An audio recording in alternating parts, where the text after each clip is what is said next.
What if the person trying to blind your child was her own grandmother? In 2009, a woman in the United Kingdom opened a $1 million critical illness insurance policy on her 6-year-old granddaughter.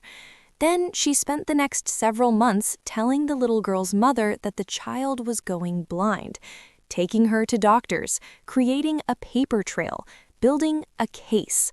This is the story of how greed, family, and a 6-year-old's eyesight all collided, and how one woman's plan to cash in on a child's suffering completely fell apart. Before we get into it, this story is real.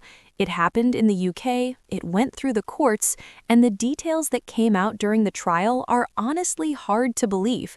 Not because they're unbelievable in the way that movie plots are unbelievable, but because of how calculated it all was. We're talking about a grandmother, someone this child trusted, someone who sat at the dinner table with this family, and she had looked at her own granddaughter and decided that child's suffering was worth more to her as a payout than as a life. Here's how it happened. The family at the center of this story was, by all appearances, completely ordinary. The grandmother, we'll call her the woman because names varied across court documents and media coverage, was described by neighbors and acquaintances as a caring, involved grandmother. She was present. She showed up. She was the kind of family member who called, visited, offered to help. Her daughter had a child at a young age, a little girl, 6 years old at the time this story really begins. And like a lot of young mothers, this daughter relied on her own mother for support, for help with childcare, for advice, for that sense of security that comes from having a parent who seems to know what they're doing. That reliance, as it turned out, would become the exact tool the grandmother used against her. Because when you trust someone completely, you don't question them. When your mother tells you something is wrong with your child, you don't assume she's lying.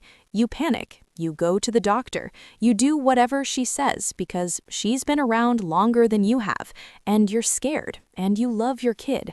That's the psychology this woman was counting on. Here's the part that should make you stop and think. Critical illness insurance is a real product. You buy it, and if you are diagnosed with a serious illness, cancer, a heart condition, blindness, among others, the policy pays out a lump sum. The idea is that when something terrible happens to your health, you at least have some financial cushion to help you deal with it.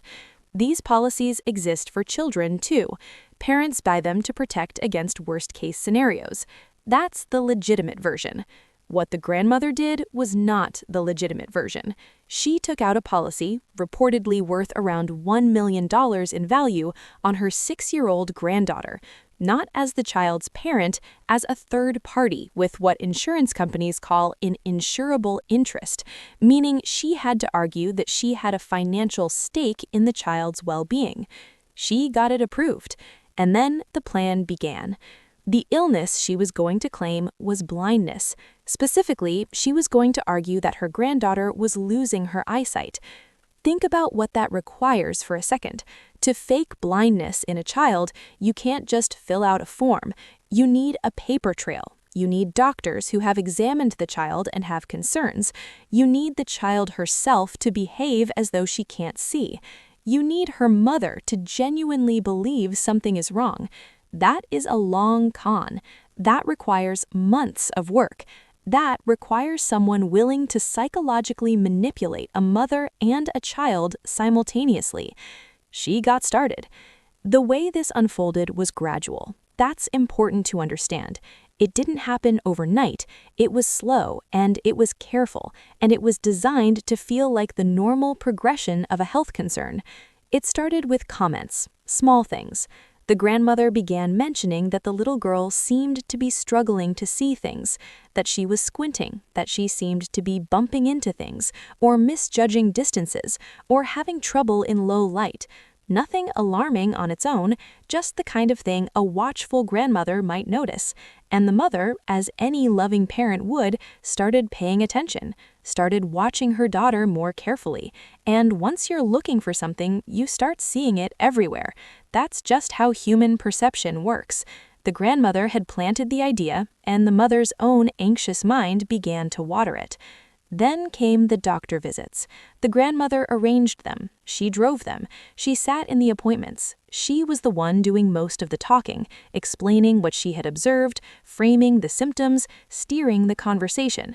The mother was there, but she was scared and overwhelmed, and her own mother was the confident one in the room, the one who seemed to know what questions to ask.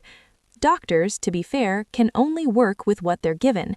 When a concerned family member brings in a child and describes a pattern of visual problems, the responsible thing to do is investigate. So they investigated. Tests were ordered, follow-up appointments were scheduled. The paper trail was growing.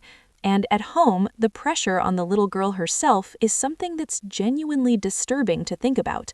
A 6-year-old doesn't fully understand what's happening around her. She doesn't understand insurance policies or court cases or financial fraud.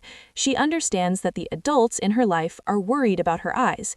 She understands that she's being watched, that people keep asking her if she can see things, that something is wrong with her, apparently.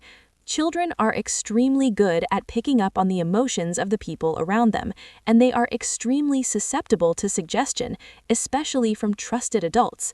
If grandma keeps asking you if you can see that sign over there, you start to wonder if maybe you can't see it as well as you thought. It is a form of abuse. There's no other word for it, and it was being done deliberately by someone who was supposed to love this child. At some point, something shifted. The exact moment is hard to pinpoint from court records, but what seems to have happened is that a medical professional became skeptical. When you conduct enough tests on a child who is allegedly losing her vision, and those tests keep coming back either normal or inconsistent, at some point the clinical picture stops making sense. A child who is genuinely losing her eyesight will show it in measurable ways. The optic nerve, the retina, the eye's response to light. These things can be tested objectively. A child cannot fake those results, not at age 6, and the results were not matching the story that was being told. The doctors began to ask different questions, not just about the child's eyes, but about the situation around her. Who brought her in? Who had been managing her care? What was the family dynamic? Why was the grandmother the primary spokesperson for the child's condition? That is where investigations like this usually crack open, not through dramatic confrontations, but through careful people asking careful questions and noticing that the answers don't line up. At some point, the insurance policy came to light. When investigators found out that someone had taken out a $1 million critical illness policy on this child with a payout condition that included blindness, the picture became very clear very quickly. The grandmother was arrested. The case went to court. Trials like this one are extraordinary because they force the details into the open. Things that might otherwise stay hidden inside a family get argued out in public, in front of a judge, with evidence and testimony and cross-examination. What the prosecution laid out was a calculated, months-long scheme. They argued that the grandmother had not just opportunistically noticed a policy and tried to exploit it. They argued she had designed the whole thing from the beginning, that she had taken out the policy first and then begun creating the illness. That is a meaningful distinction. Taking advantage of a real illness is one kind of terrible. Creating a fake illness step by step in a child after already setting up the financial mechanism to benefit from it, that is something considerably worse. The defense, as defenses in these cases often do, tried to argue that the grandmother genuinely believed something was wrong with her granddaughter, that she was a worried family member acting out of love, that the insurance policy was simply precautionary. The problem with that argument is the $1 million figure. Normal precautionary insurance policies for children do not typically run to 7 figures. That is not the number you choose unless you have a specific outcome in mind. The mother, throughout the trial, had to reckon with the fact that she had been used, that her fear for her child, her love for her child, had been the precise mechanism her own mother had tried to weaponize. That is a particular kind of betrayal that doesn't really have a clean name. It's not just fraud, it's not just abuse, it's the weaponization of maternal love against itself. The little girl, thankfully, was fine. Her eyesight was fine. The medical tests had shown that all along. She was a healthy 6-year-old who had been caught in the middle of something she had no way to understand. The grandmother was convicted. Here is the part of this story that I think gets under people's skin the most once they've had time to sit with it. This is not a unique case. Medical child abuse, the act of creating or fabricating illness in a child, has been documented extensively in medical and legal literature. It has a clinical name, factitious disorder imposed on another, sometimes still referred to by an older term, Munchausen syndrome by proxy. And while the most commonly known version involves parents who seek medical attention for children with fabricated or induced symptoms, there is a subset of these cases where the motivation is explicitly financial, insurance fraud built on a child's fake illness. The cases that get After the trial, the family had to try to rebuild something from the wreckage. The mother faced the particular difficulty that grief doesn't quite cover: the loss of a version of her own mother. The grandmother, who had seemed like a support system, had been revealed as a predator, not a stranger, not some anonymous fraudster, her mother. The little girl was young enough that she may have been shielded from the full understanding of what had happened. Children that age process trauma differently than adults.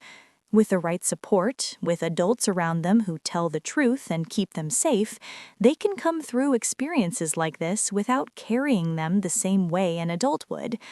Whether that was the case here, we don't fully know. The family kept a low profile after the conviction, as families in these situations often do. What we do know is that the scheme failed. The payout never happened, the child grew up with her eyesight intact, and the person who had tried to profit from her suffering was held accountable by a court of law. That is not always the ending in stories like this. Sometimes the fraud works. Sometimes children are genuinely harmed before anyone notices. Sometimes the people around the child trust the caregiver so completely that no one ever questions the diagnosis. The fact that this one unraveled, and unraveled before the child was physically hurt, is not something to take for granted. It happened because medical professionals paid attention, because the numbers didn't add up, because someone, somewhere, asked a question that cracked the whole thing open. There's a version of this story that could be told as pure crime: the mechanics of the fraud, the legal proceedings, the sentencing, and those details matter. But the part that stays with me is simpler than that. A little girl sat in doctors' offices being examined for a condition she didn't have. Adults around her, the people who were supposed to be her whole world at age 6, were either frightened for her or actively using her. She was old enough to understand that something was wrong, not old enough to understand what. And her grandmother, the woman who should have been one of the safest people in her life, had already decided how much her suffering was worth: $1 million. That was the number. The story of the replacement child is not really about insurance fraud when you get to the bottom of it. It's about what happens when the people who are supposed to protect children see them as resources instead. It's a pattern that shows up across history, across cultures, in different forms. And every time it shows up, it relies on the same vulnerability: the trust a child places in the adults around them. She trusted her grandmother. Her mother trusted her grandmother. And that trust was the exact thing that was turned against them both. If this story got to you, subscribe. There's more where this came from.